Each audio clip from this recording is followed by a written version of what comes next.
Saudara mahasiswa Universitas Terbuka, saya Darmawan. Hari ini kita akan mempelajari tentang bagaimana pengolahan modal kerja. Pengolahan modal kerja itu sangat penting dalam perusahaan. Ini adalah bagaimana kita mengatur harian kita, operasi kita dalam sehari-hari.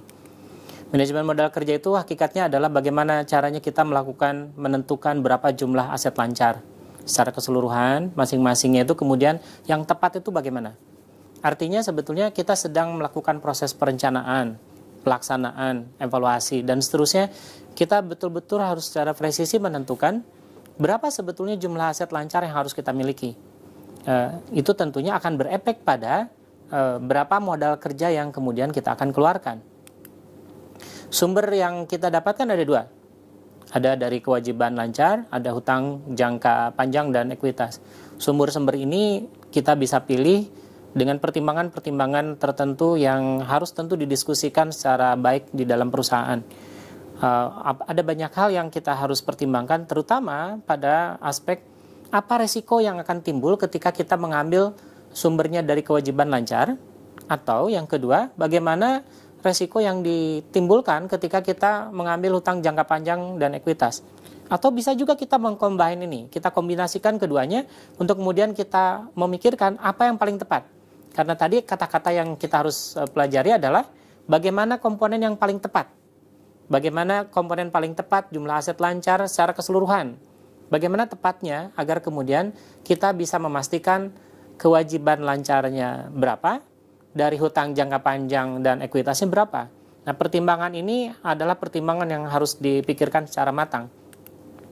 Kalau kita lihat ada beberapa pertimbangan yang kita bisa lakukan.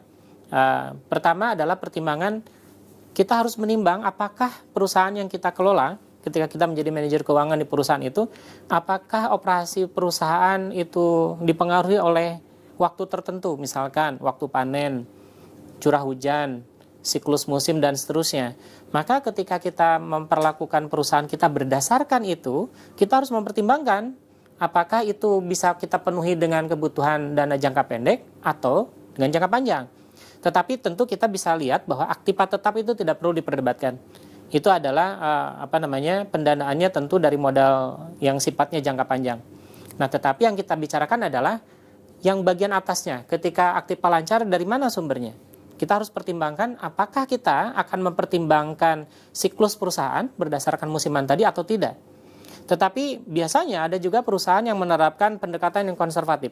Dia tidak mempertimbangkan itu.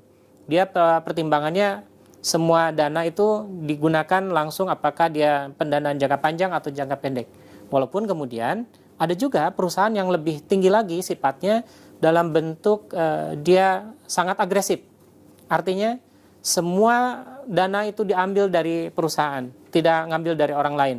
Nah, pendekatan-pendekatan ini tentu harus jadi bahan pertimbangan yang kita lakukan tergantung oleh resiko yang kita mungkinkan muncul dan berapa kita sanggup menanggung resiko itu.